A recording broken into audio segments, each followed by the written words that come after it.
righty, welcome into this edition of Unleashed. I am Mitch Williams with my co-host Ray Scipione, and we are here to discuss all things sports. But since we are sneaking up on baseball, Ray, the glasses really add a touch too, by the way. Do you like the shades? No, Yeah. That's too cool for now. I got to do that on my All right, I got to turn the show over to Ray because he has spent all weekend just outlining this, what he considers a fabulous show. This will be a fabulous show, and I have to start by saying, you know, when we first met and our first show, and you were telling me how you hated the commissioner, you know, and I got to be honest. I'm like, well, you know, the lawsuit and everything. Yeah, of course I'm jaded. Exactly. And I said, how bad could this guy be?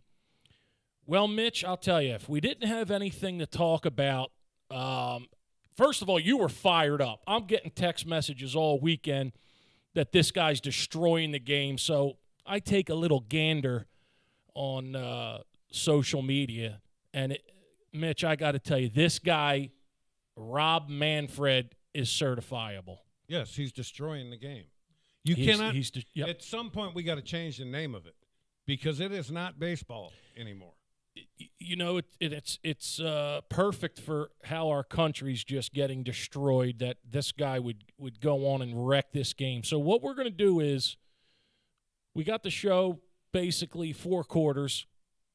First quarter, we're going to talk about the testing on minor league baseball. So these are rules that are in effect this year for each level of the minor leagues. And it goes from AAA, which obviously is the highest level, down to single A, which is where most of the rookies are. So then we're going to get into, I got a little surprise for you, Mitch.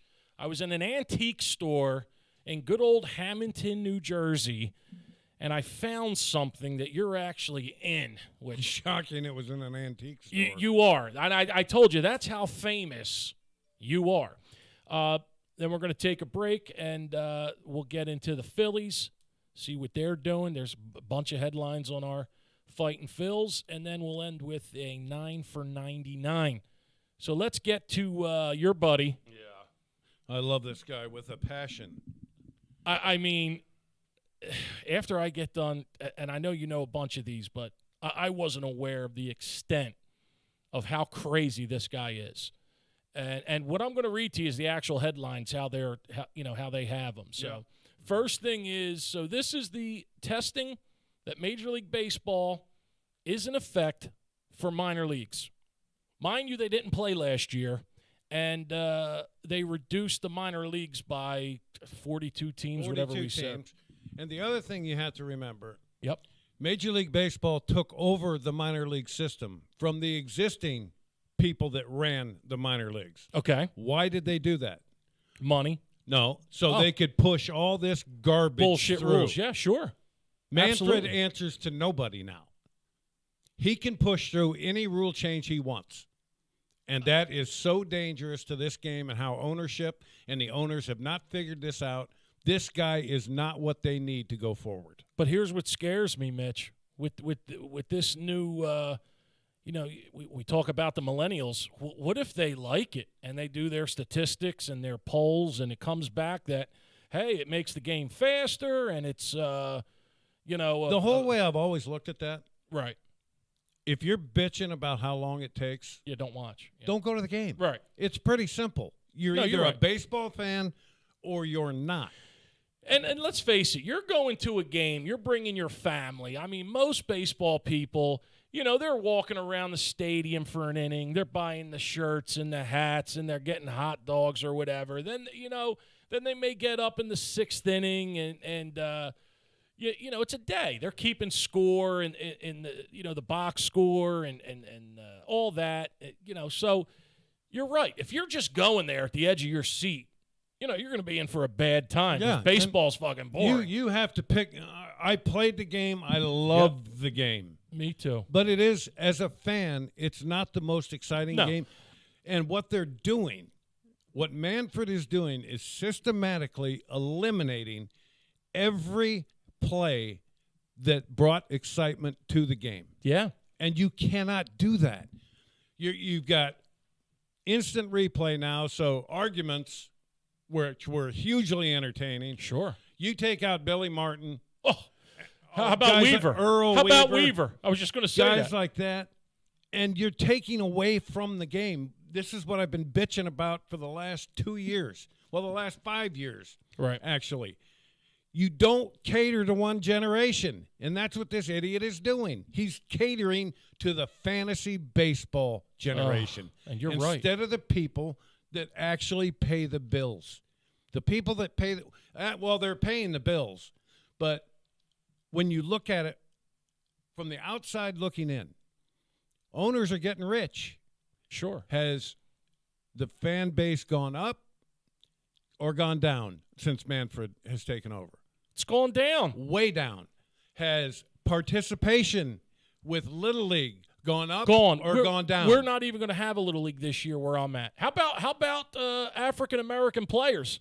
It's so bad. The last number I heard, yes, African American players represented 8% of the big leagues. My God. That is atrocious. Atrocious. That means and they fought so hard to get into the league, Mitch. Yes. You know, with the Negro Leagues and everything. So why did Jackie Robinson break that barrier? It's not that the game ain't it. And I'll say this, I know as a parent, I don't want my son or daughter coming home at age 12 or 13 with a career-ending injury. Right. And that's what these baseball coaches are doing to these kids. Little League World Series, mandated. They're on an 85 pitch count. Right. All 85 of them can be curveballs because that coach is coaching them this year. Yep. He ain't got nothing to do with them after that year. And he's got his 15 minutes of fame, Mitch. He's on TV. All he wants is to be able to tell people, I won the Little League World Series. I destroyed the pitcher that got me there and won it, but I won it. And they're doing bat flips and everything. That's a whole nother story. So let's get into what we're going to be seeing this year. What the minor leagues are going to be seeing this year. So, Mitch, this makes me feel like I'm watching girls softball. So AAA, Mitch, is going to make the bases larger, okay? And what they say that's going to do is it's going to reduce injuries, and it's going to make the game a little more exciting because we're going to see more steals. So I want to know your opinion on that. And we're going to see more steals? We're going to see more steals because of, more people being safe, I guess, because of the larger bases. And I'm getting this right out of Major League Baseball. Okay, Mr. Genius, Rob Manfred. Yes. You realize the bases are all square. Yes. Okay. So are you gonna make them a big rectangle now, or are they gonna be a bigger square? Are they gonna have the orange one on top of the white one? What is the purpose of this? What purpose does it serve? If you want to eliminate injuries, don't make the bases as tall as they are. Mitch, and this is baseballamerica.com. AAA, the size of the bases will increase, Christ, from 15 by 15, Mitch, to 18 by 18. Experts slightly shorter distance means will lead to a higher success rate on stolen bases and more infield hits on grounders and bunts. Mitch, I can't make this shit up. It sounds like I'm making it up. This guy has to be going home at night and doodling. How does this help the game? It's cheating. Is it moving the base closer to home? Well, is second base closer to first base now? By 3 inches. Okay, so now I will say this though. Think of all the bang plays they're reviewing. 3 inches makes it clearly guys are safe 9 out of 10 times. There's going to be just as many. No. Somebody's not grasping this. There's going to be just as many bang plays with big bases as there are small bases. It's not going to increase stolen bases. It's not going to do any of that. This is just a guy that wants to put his friggin' stamp, fingerprint on the game, and he is. He's destroying it. Now, if I would have told you that, if you weren't aware of this, and I wouldn't you think I was breaking your chops? Yes.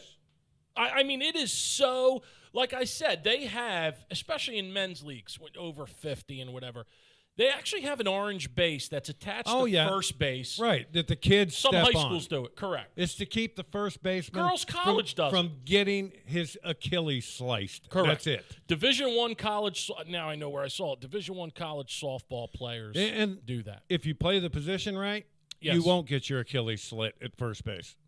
How about teaching kids the proper way to play a position rather than changing the equipment? Well, I never seen you have been that fired up in I'm last telling couple you, of weeks. I am so sick of this shit. And So I could say you're a no for the larger softball bases. No, Rob Manfred needs to go join a softball league and leave baseball alone. Will it reduce injuries, Mitch? How? I guess. How? Well, I guess you're not sliding into the guy's knee 3 inches or his leg. I mean, this guy is a dope. I mean. Well, it's coming and tripping. It's the highest level next to major leagues. Okay, we're going to give you bigger bases. Yeah. I'm sure they're all just doing backflips. The fans are probably there. They're going to show up early for the first game and tailgate to see a base that's 3 inches bigger. Well, total, 3 times 4, it's actually 12 more inches of square footage. There you go. Okay, number 2. Now, this is the AA level. They are going to put a limit on defensive shifts, and they say that will increase batting averages on balls in play. So he's changing the rules of the game. Yes, he is. For 120 years, managers have been able to put their position players in any position they want, as long as they're between the foul lines. So here's no strategy anymore. Let's eliminate strategy from the game. So to break it down a little more, Mitch, so all teams must have at least 4 players on the infield during play, which is defined as having both feet completely in front of the outer boundary of the infield dirt. That means 4 of the infielders have to have their feet on the dirt. Correct. This guy is so stupid. And it says these are gradual steps towards eliminating or reducing extreme shifts and making batters more successful on balls in play. Why? Now, I will say this, though, Mitch. I hate it. I'll give you a guy who got killed. Ryan Howard. Mitch, I'm sorry. If you smoke a ball in the right field. So what? And the defense, I'm a pitcher. Okay. All right? I used to turn around and look at my second baseman and shortstop and move them where I wanted them, depending on the guy. Right, and I guess he's shifting the outfield. We shifted outfielders. Certainly you do. Sure. That's a strategy of the game. This guy is doing everything in his power to eliminate the strategy of the game. So you're for having I don't give a shit if they put all 9 guys behind the mound. All right, so you're for – this is what I don't like. I'll give you a perfect example. Bryce Harper. Okay, so the whole team's on the right side. He leans over, bunts, or pokes one down third base, and it trickles into the outfield, and he gets a hit for that. So I'll tell you what, Mitch. As many hits that get stolen from when he friggin' smokes a one-hopper to short right field, and a midfielder, we'll call him, throws him out. Yep. I guess he gets those dribblers. Okay, so he gets those dribblers right. down third. Everything in the game of baseball equals out. Comes out in the wash. Yeah, you're right, because they you play might hit so many. 3 balls right on the screws one night, right at people. Come out the next night, and in 3 at-bats, you still haven't squared up a ball, but you have 3 hits. No, the you're game right. You're evens itself out. Because you're getting 700 700 at-bats in a full season? 700 plate appearances. Jesus Christ. So I'm you're telling right. you right now. You're going to know everything. If you give me 700 ABs, I'd hit 25 in the stands by accident. So I don't care what they're teaching. I know they have to get rid of the strikeout. Yeah. The strikeout is just killing. Well, it's the way they're teaching hitting. Well, of course. They're teaching hitting. They want to be hitting the stands. There is no bunting anymore. No. I'd be shocked if you can find 3 guys on anybody's roster that can get a bunt down. And according to your guy, Chuck Grimley, it's better. It's funny because when you hear him say it, it's better to have 3 chances of a guy taking full cuts with a runner on second base than having a runner on first base. Or I'm sorry, it's easier given your 3 hitters. First of all, they won't get walked. So in the situation where if your 2-hitter gets on and you bunt them the second, they're not walking your 4-hitter. I understand that. Well, number one, your 3 hitters never going to bunt. You're right. So Chuck said that he'd rather have 3 guys hit with a runner on first than 2 guys hit with a runner on second and 1 out. Not me. I'm a small ball guy. And maybe because I'll tell you what, like Larry Bowa said, to win the World Series, I'm friggin' bunting, Mitch. You know why? Because it comes back to the fundamentals of the game. Yeah. You pressure the defense. Do you have any idea how many big innings I saw started in my career with a bunt that a third baseman or a first baseman threw down the line? The next thing you know, that guy you were trying to bunt over to second, he's now scored, and the guy that got the bunt down is standing on second in scoring position with no outs because why? You pressured the defense. How about how many slumps? How many slumps were turned around by a guy bunting, laying down a beautiful bunt? Absolutely. And I'll tell you what, Mitch, a perfectly executed – I'll tell you one thing, you never see drag bunting. But my first at bat in the big leagues. You drag bunted? Steve Bedrosian was pitching. It was my first day in the National League. I hadn't been to the plate in 4 years. Really? So I got to face their closer, Bedrock. He's throwing $1 billion. Was he with Atlanta? No, he's with Philly. Oh, okay. First pitch, he throws me a fastball. I swung at it. I think it was on its way back to him when I swung at it. Right. Next pitch, I put down a perfect drag bunt. I split him and the first baseman, second baseman charging. They didn't tell me Bedrosian won the Gold Glove the year before. Sure. He dove and threw me out from his knees, right? I had a base hit bunt my first at bat. Really? But, yeah, I could – the old drill you used to do as a coach where you put a helmet down. Oh, yeah, try to bunt it in the helmet. I would fill helmets up with baseballs. So let me ask you this, not to change the subject. How often does a big league – and you're a reliever too – but let's take a starter. How many at-bats do you guys get in practice? Like, is there any BP for pitchers? Oh, yeah, we used to take BP every day when we're at home. And you're hitting on the field with the guys, or yes. you in the cage? No, we always hit first on the field. Really? I had 6 balls in the upper deck of the vet in right field. Really? Yes, right. And we have witnesses. You never pinch hit or nothing? No, my first big league hit was a 3-run homer. I saw it. That's the first thing you showed me when we met. Hey, That's nice right, to meet you. By the way, let me show you this. Yes, I can hit. So you do get some and ABs. it's the guys that take it serious. We had guys on our team. Tommy Green. Yes, sir. Tommy Green could hit. Another guy came from Atlanta. Yeah. And we had Robinson at one time, the heavy-set pitcher, and he could really hit. So I played with some guys that could handle the bat. Greg Maddux, I watched him beat Doug Drabeck one night in Pittsburgh 1-0.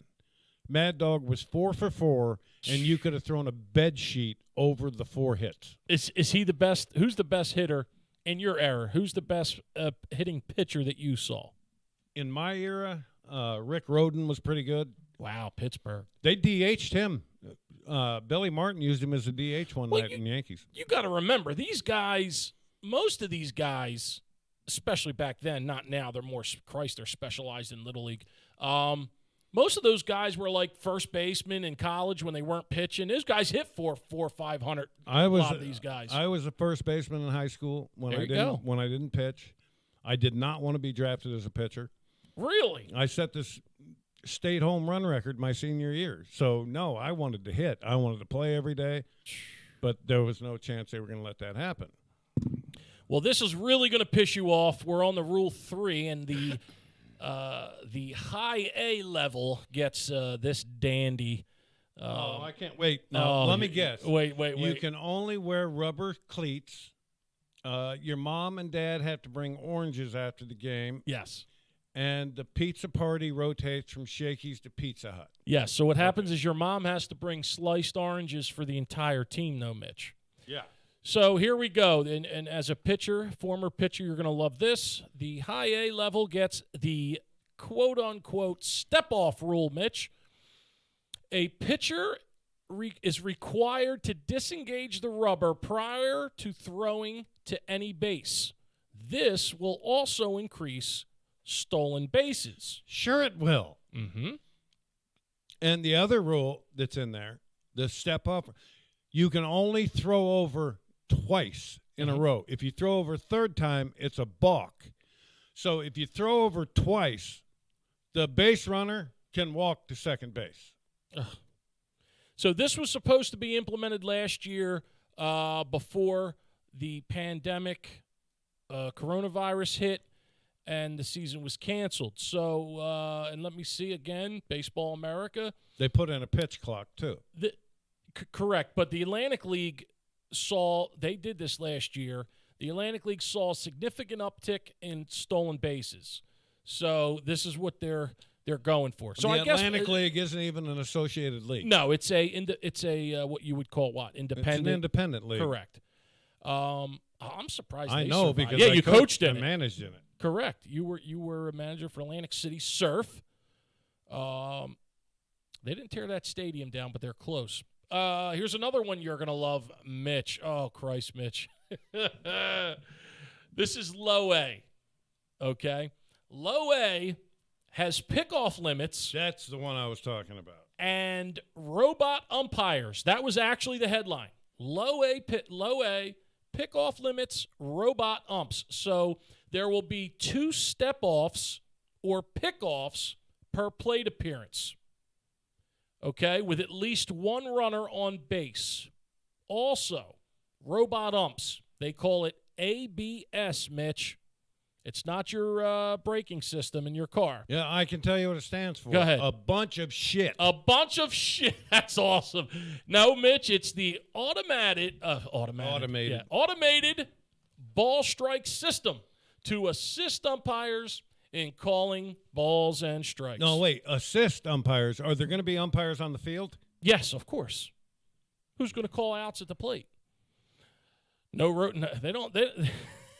They don't have robots yet. Now, anyone out there that's a fan of baseball, yes. How can you be a fan of this game when you're now involving robots? Honestly. Mitch? This guy needs to be gone and gone quick, or this is going to be – baseball is going to fall on the wayside. Now, wait a minute, Mitch. You did say that baseball is boring. We both admitted to that. If you don't – baseball is boring if you don't have things you know to look for. Okay. If you're a true fan of the game, baseball shouldn't be boring. If you're watching a one-hit shutout, yes, that should not be boring. It should be exciting to watch a guy execute. Okay, now are you ready for the Major League Baseball's explanation, Mitch? These experimental rules are designed to put more balls in play, create more excitement on the base paths, and increase the impact of speed and athleticism on the field. Major League Baseball's Senior Vice President of On-Field Operations, your buddy, Raul Ibanez, said in the release. Raul, I love you, but this is all bullshit. I mean, that's all it is. It increases base run balls in play. The whole object of the game is to win it. It's not worried about, these guys are putting the ball in play, but they're not getting any hits. How about hitting it hard enough where someone can't catch it? They're bitching and complaining about not enough contact, right? Yes. And yet they have people teaching hitting to promote non-contact. They cannot stop shooting themselves in the foot. And that's a major league. They are putting on display their immense ignorance for the game. I mean, that's as far as the rules go. That's it. Double A, Single A seasons to begin May 5th. Triple A is delayed a month, and Triple A is delayed a month. Triple A is delayed a month, and Major League for 2021, the extra inning doubleheader rules are staying in effect, and they won't expand the playoffs, and there will be no DH for the National League. What about the 3-batter rule? They did not say that, so I'm assuming that's still in. Well, I don't know, Mitch. I'm telling you right now, the extra inning rule is a joke. No, it is a joke. That's an absolute. And the 3-batter rule. Now you are starting to take parts of the game out of it. You already got rid of running over the catcher. Yeah. Because your skirt might have blown up in the wind, Mr. Commissioner, but these guys that are playing the game, they're men, and they're able to decide on their own whether or not they want to block the plate or run over a catcher. They don't need some squirrely little guy in a suit sitting behind a desk that the only thing he knows about baseball is he couldn't play it, dictating to them how to play the game they played their whole life. Isn't that funny how that works out that way, Mitch? It's the same way in business. You know, I came from a huge sales company, and it's the guy up top couldn't sell, so they made him the vice president or the president of sales. This is what I don't get, and I'm not going to lump all these guys in. Right. There are some general managers that have come out of the Ivy League schools that have had nothing to do with baseball. Right. Been successful, and how do they do it? And the guy I always point to is Andrew Friedman. When he was with the Rays, there is no way they should have been able to win. But he was smart enough. Not with that payroll. With that payroll, no way. Christ, that was awful. But he was a guy that came out, understood his strength was numbers. So what did he do? He hired the best baseball people he could, got them in a room, and said, this is the amount of money we have to spend. Go find me the best talent you can find for this amount of money. They did it, got to a World Series that lost to our Phillies, but they got there. That is a model. Yeah. Now it's just run amok with these guys that think because they can read a spreadsheet that they can dictate what goes on a baseball field. Rob Manfred, I'm speaking directly to you. You are completely embarrassing yourself, and you're destroying our game. Please just step aside and let someone do the job that actually cares about the game.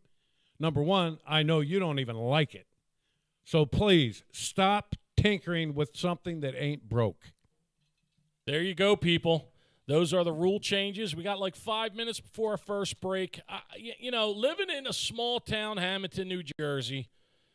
We're on Facebook Live real quick, Mitch. I got to build the audience. So living in a small town, I went to an antique store, and sure enough, I found, brand new too, a sealed postcard case of postcards with every player and coach from the 93 Phillies. Yep. So while we got 5 minutes, I'm going to do this, Mitch. Let's do this. Yes. After the break. We're going to do this after the break. Let's come back after the break, and we'll do this little thing Ray's got planned. But before we go to break, you're listening to Mitch Williams and Unleashed with Ray Scipione, brought to you by Raymond Transportation Corporation. For all of your freight shipping needs, truckload, LTL, rail, even same-day expedited. Call my partners at RTC.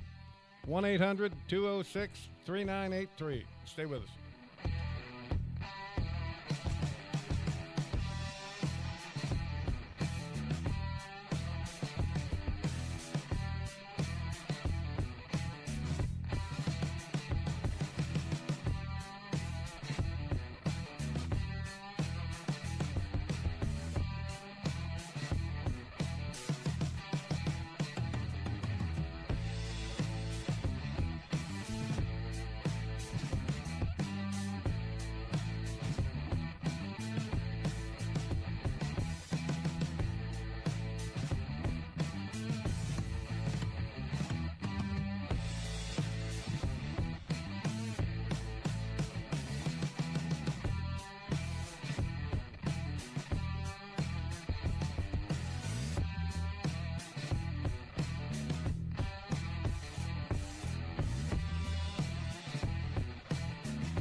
All right, welcome back to Unleashed. I'm Mitch Williams. He's Ray Scipione, and Ray has got a little trip down memory lane planned for us. Little trip down memory lane. So like I said, I found in an antique store these beautiful 1993 postcards. So I'm going to show you, Mitch. God, it's got, everybody that was on the roster that year. So we're going to go real quick. Just give me 2 words as I put the camera on you of each guy that I'm going to show you. Okay? You have not seen these, correct? 2 words? Well, I'll tell you what, a sentence, whatever you want to give me on. A sentence would probably be better. Sentence will be better. Okay. So the first card I'm going to show you. Jim, guy. look at that. It looks perfect on the video. So Jim Fergosi, Mitch Williams. Jimmy allowed me to be who I was. And I think in the 3 years I was here, he came and took me out of a game once. I got all my there's no way in the world I save 102 games here in 3 years if skipper there, Fergosi, wasn't my manager. So high praise. Yes, the highest. Rank him on managers that you played for. Tied for first. Tied for first with your boy from Chicago. Don Zimmer. Don Zimmer. Yep. Okay, number 2, Mitch Williams. Dennis Menke. Menke was always a real quiet guy. Hitting instructor. And like 3 years here, if I heard Menke speak 3 paragraphs, he was just a quiet guy, went about his work, and did a great job with our lineup. Awesome. This is your bullpen coach, Mr. Mike Ryan. Excuse me, it's Mr. Irish. Mike Ryan. So he was up for a few beers, huh, after the game? Well, I can tell you this. At his age, you see how old he is there? Yeah. Irish has since passed on, and he was one of my favorite people. But even as a bullpen pitcher, if there was a fight that broke out, you were not beating Irish to that fight. Really? Oh, he was in his mid-60s and still wanted to throw down. Next, we have pitching coach Johnny Padres, pitching legend. Is he a Hall of Famer? I'm not sure. He was an MVP of the 55 World Series. Yeah, he was 146 and 116. I'm not sure. No, that's not in the Hall of Fame. Okay, so how was he as a pitching coach? The best. Really? Pod was one of those guys. I remember distinctly standing on the mound, sweating my ass off on a Saturday day game. I've walked the first 3 guys of the inning. And Pod comes waddling out to the mound.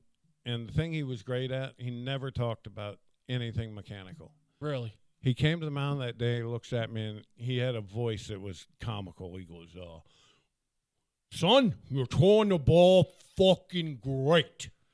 And I look at him, I said, Pod, are you watching the same goddamn game I'm watching? He goes, you're throwing the ball fucking great. Turns around and walks off the field.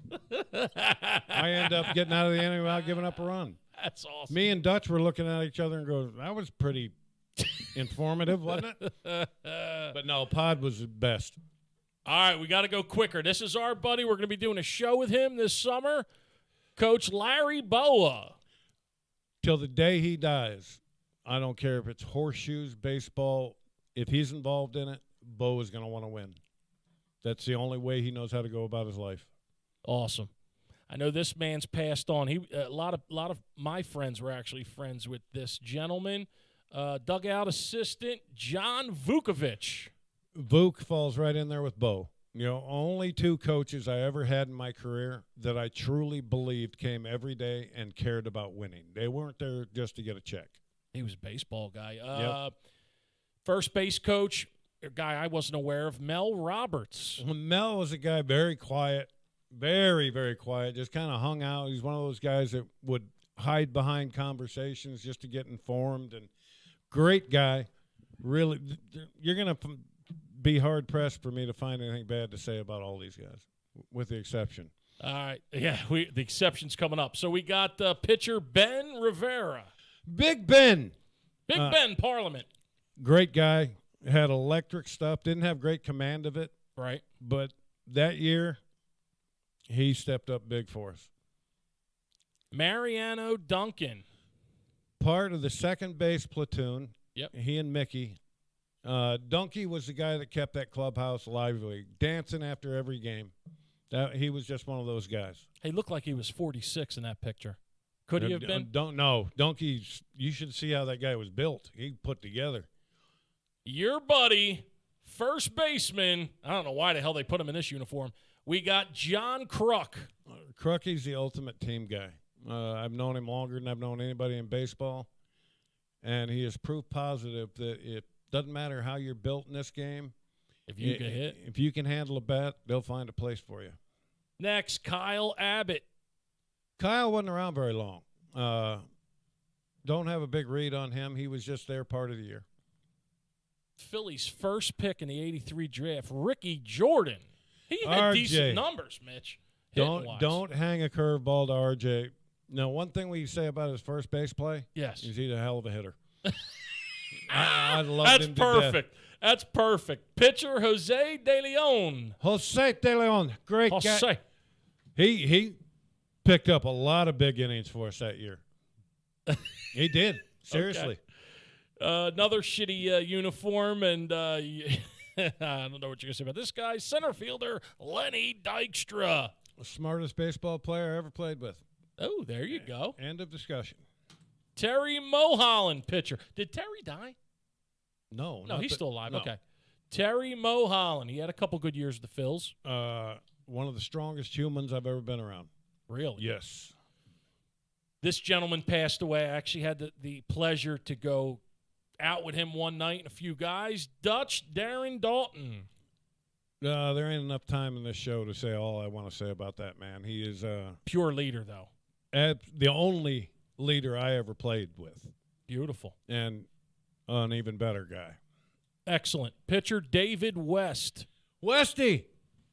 The master of the one-liner. Really? Oh, and he can make a 6-foot sub disappear in a heartbeat. He could eat. Oh, wait, I got to say this about Waste Day.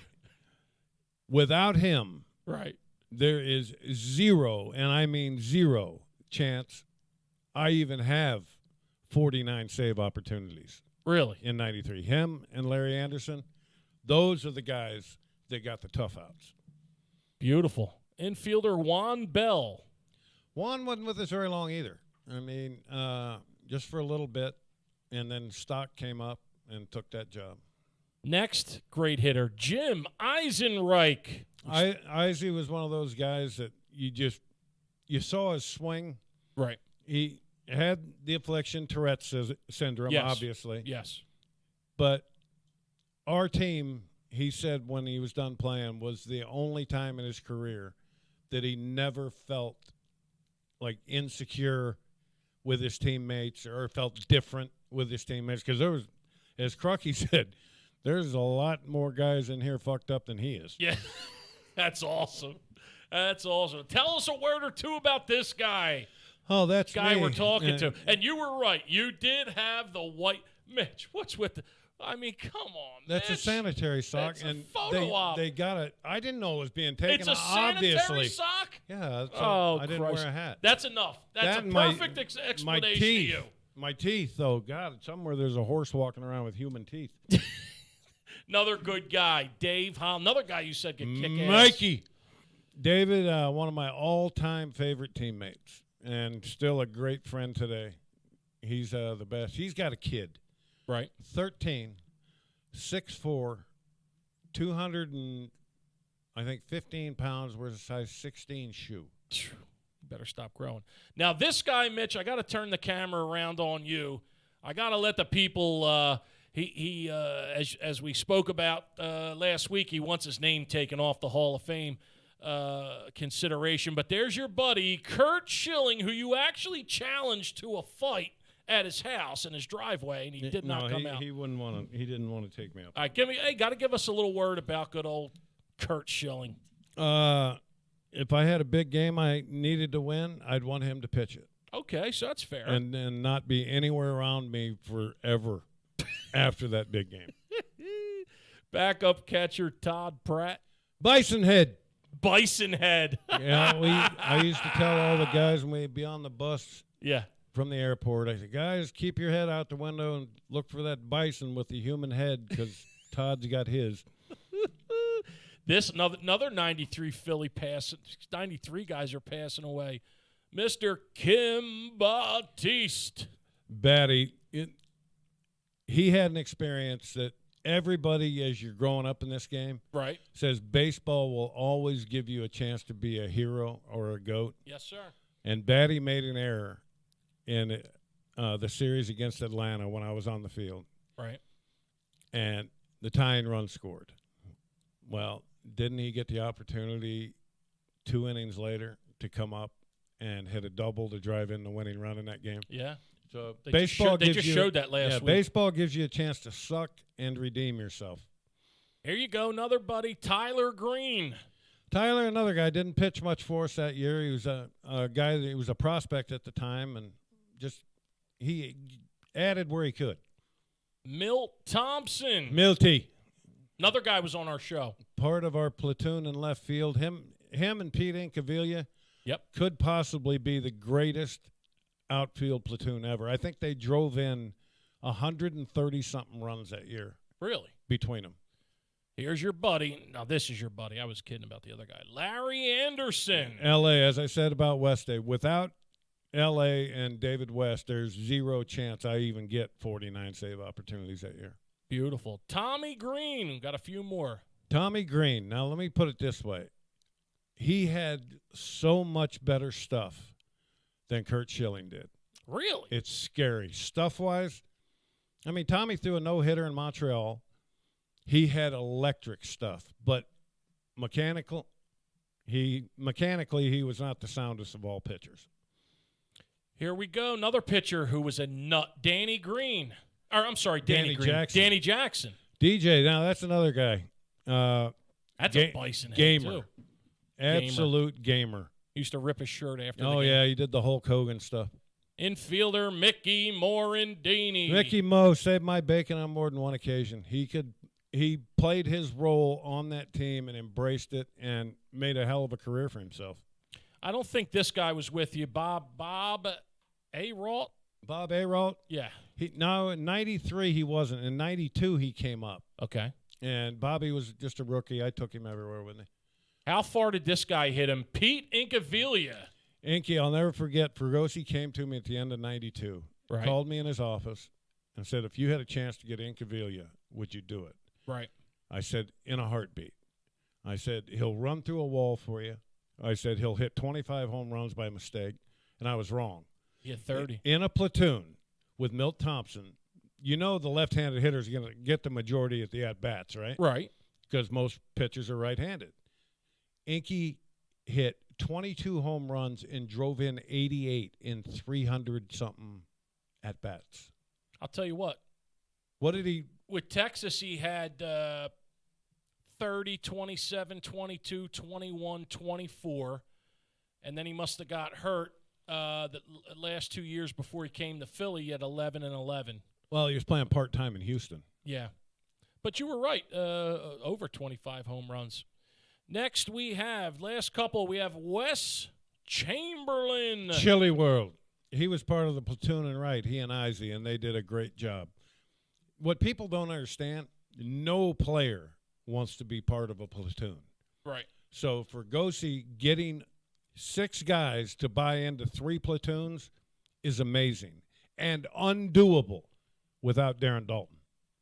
What a leader he was, man. And here's another guy that was on our show, Mitch, Ruben Amaro. Ruben came up, and I promise you, he had the greatest first week in history. I think he hit 5 home runs his first week in the big leagues. So Rube came up, and he filled in pretty damn good when he came up. And finally, Mitch, the Philly fanatic. Dave. Dave Ryan, right? No. Or no. Dave. It says it right here. It doesn't say. I can't remember Dave's And this last guy name. was the first or second. He was the original. Yeah, I know there was 3. All right, guys, I'm going to say goodbye to Facebook Live. So now we're going to get into the Phillies real quick before we get into the 9 for 99. So now, whoa. Could you turn that crap off, please? I've What already the heard hell's it. going on, man? I know, we just lived it. So the Phillies are 7-6. Right. And we got a problem that we're going to get into on the 9 for 99, but as fate would have it, you have a Double is making a strong case for center field, Mitch. What do you think's going to – I mean, it's going to be a question, so don't get too in-depth right with your now answer. You got three guys that – I mean, Hazley hitting 286, Quinn's hitting 294. Right. And then you have Kingery. Your boy Kingery. Are they going to release him? 136. They got to get rid of him. They're not going to release him because they're going to have to pay him anyway. So what they're going to do is they're going to keep him on the AAA roster and getting him at bats, see if he can get himself fixed. And if he doesn't, you ain't going to see him in the big leagues this year. It's that simple. So I'm trying to I don't think there's any way in the world they can trade that contract. I mean, it's been a not weird, but it's been I don't know. It hasn't been too outside of a Double. I mean, are you watching a lot? I mean, I can't even get the games. Really? Yeah, for some reason I'm not able to. I've only been able to see one spring training game. They're not televising a lot of them. Okay. A lot of them are on radio, and I'm not going to sit in my truck and listen to it. Right. So, but. Right now, I would say, and I don't even know if Hazley's back healthy yet. I'm not sure. I know. So the latest news for the Phillies is Miller underwent an MRI for an oblique issue. Yeah, he's going to be a good piece to this team. Mm-hmm. I really think he will. Realmuto's close to getting back. Brogdon, they're saying Maytone and Brogdon among top performers. Well, I don't know who Matan is, but yeah. And the other thing they got to look at, have you seen the numbers that Mickey Moniak's putting up?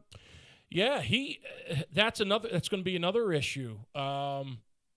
He kind of came into the season. I don't know if we mentioned it 2 weeks ago. He added some muscle, Mitch. I think it was around 15 pounds, and he had a home run and a double one game. He's got 2 home runs this spring, I think. Yeah, let me see right now. So now he's hitting well over 300. So now that's another guy, Mitch. What do you do with I'm just happy that he's doing it because he was the number 1 pick in the friggin' draft. Well, they're going to do that right there should tell you. Right. He's their number 1 pick in a draft. They are going to do everything they can to keep him on the big league roster. Right. To validate that pick. And what I'm seeing so far, if he can carry this over into the regular season and show that he can make adjustments, we may have another outfielder. So he's batting bad, Mitch. 429. Yeah, he's got 14 ABs, but you're right. 2 home runs, 2 ribs, no strikeouts, Mitch, which is huge. Yeah. You're looking at a guy right there. For me, left-handed hitter. If he can prove he can handle the bat, right, hit him in the 2-hole. To move runners, you got a left-handed bat hitting in the 2-hole that can pull the ball into that open hole at first base. You can use him to bunt, hit and run. I'm going to give you a crazy statistic. So he's a career spring training 314 hitter, Mitch, with 51 ABs. But now I'm going to tell you something's going to blow your mind. His 2 home runs this year are his first 2 home runs ever in spring training. He's got 2 career home runs. So maybe the muscle is actual muscle. Absolutely. So 7-6. I couldn't find any numbers on pitchers. No, all I can tell you is if Brogdon is shining, then the bats aren't there yet because this guy was scared to death last year. So they show a picture of Moniak from last year and this year, and quite a difference. Let me see it. And he's transformed. They say transformed himself, and he's in the running for center field. So which one is he? He's the in the Phillies uniform. The white Phillies uniform was last year. He looks real skinny, and this year he's. He added 15 pounds. It's not like he. I don't know. I don't know what kind of steroid he took, but it's kind of. No, I'm kidding. No, they let me see statistics, Mitch. We want statistics for our pitchers. Whew, I read an article on JoJo that this morning. He's settled into his role in the bullpen. He's excited about it. He figured out his changeup became an out pitch for him last year. When you're throwing 97, if you can elevate 97 and come back with a changeup, it's pretty good stuff. Well, Bryce is happy, which is good. He's hitting. I think Reese is struggling, but yeah, well, they have a deep, like you said many times, Mitch, with that lineup. If we could just get guys to throw strikes and just give up. I do know this. You know who the worst hitter's been for him this spring? Didi. And if that's the only guy I got to worry about. Who just hit a bomb yesterday. Yeah, and he's their worst hitter average-wise this spring. And I don't care because there's certain guys, when the bell rings, they'll be ready to go. All right, and on that note, we're going to get into the 9. We got 10 minutes, 9 for 99, Mitch. A lot of great questions. Gary in San Diego. Mitch, is Rob Manfred the worst commissioner in any sport at any time? And if he's not, Mitch, who was the worst commissioner in sports history? Well, I don't. Mitch, let's talk about let's keep it baseball, not in any sport. Let's look at baseball. I don't think there's any question. He's the worst. He's the worst commissioner in the history of baseball. And who do you give second to? Everyone else. I give it to who's the guy that voted Pete Rose out? The guy that he's dead now. His son's an actor. He's on a base. I have his baseball. Anyway, that's the first question. So Mitch agrees. Bart Giamatti. There you go. Bart Giamatti. Oh, wait, there was something else I wanted to say. Yes, sir. What was that question again? Oh. If Rob Manfred's the worst. And the reason being. So give the second worst. Oh, you did. I did. Okay. Everybody else. Yes. The reason he's the worst is because he is pushing a personal agenda, not the interest of the game. He is pushing what he wants to see. And what he wants to see is a circus act. Number 2, Adubel is making a strong case for starting center field job. Will he get it? Joe from Belmar. He's making a strong center field case to play center field for another organization. So you definitely don't think, in my opinion, there's no way. You cannot bring a man back that has the character that he will hit a woman. No, I agree, Mitch. I can't. I agree. Unless he's willing to stand in the middle of the clubhouse and have the lineback shit beat out of him. Yeah. Before he does it. No. I agree. You hit a woman. You forfeit your right to be employed. You abuse a child. I want you shot, but that's just me. Number 3, the Phillies are 7-6. Mitch, are you satisfied with their performance this far? This is Randy from Hamilton. Randy, yeah, I am. To be honest, I mean, in November, yes, I wouldn't have guessed they'd have won 7 games all year this year. Oh God, because after Middleton's press conference, it was pretty bleak.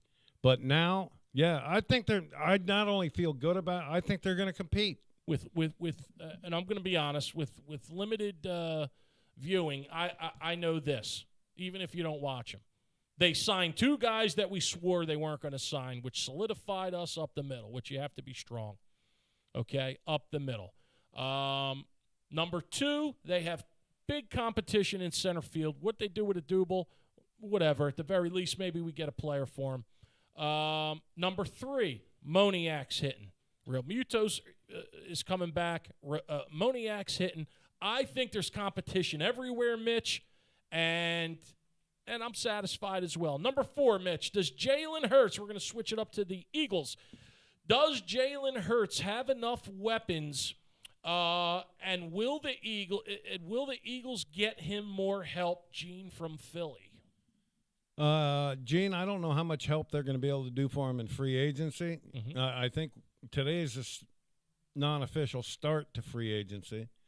So yeah, you're allowed to tamper. Rule. Yeah, legal tampering. Legal tampering, yes. So I think Zach Ertz is going to be gone. It depends. Jalen Hurts, I think, can be good. Right. The interesting thing is the top receiver weighs 170 pounds, which I think is a lie. Jalen knows him personally. Yeah. And isn't there another one, Waddle? Isn't he at Alabama? Yeah. He was hurt last year. He's another good one. And he's supposed to be better than all of them. But Oh, Jalen boy. Hurts has intimate knowledge of these guys. Right. He played with them at Alabama. So having him there to bounce things off, Right. I think helps. But do I think Howie's still going to screw up the pick? Yeah, I do. Oh, Christ. They were talking today about Zach Ertz, since we're on the Eagles, about Zach Ertz. If his exit's going to be less than, I guess to a lot of people, this guy's given so much, which I believe he has. He was top tight end for a few years. In receptions. And receptions, yes. This is what we have. And right. I No, love he's definitely Zach. not the top. Like a couple of years back, if you could have had Ertz, Kelsey, Kittle. Yeah, Christ. I mean, this is what I'm talking about. You have to know, and you have to be honest with yourself as an athlete. Zach, if he'd have gone in and said, look, I am the best possession tight end in football, and negotiated from that standpoint, rather than saying, I want to be paid like Kittle. Right. And because Kelsey. And Kelsey, it's apples and oranges. Yeah. These guys are wide receivers playing the tight end position. Correct. You're an offensive tackle playing the tight end position. Yep. That has good hands. And no yards after catch. He destroyed his legacy in this city. Yep. Because last year it looked like he didn't play well because he was pouting. Yeah, you're right, Mitch. It did look like that. It looked like he didn't care very much, too. Yeah. And then, of course, the last game, he's sulking on the bench for and I've come to find out that had a lot to do with Carson Wentz. Yeah. After he signed his deal, supposedly Carson went to ownership and demanded that they now sign Ertz. That's my guy. And ownership said no.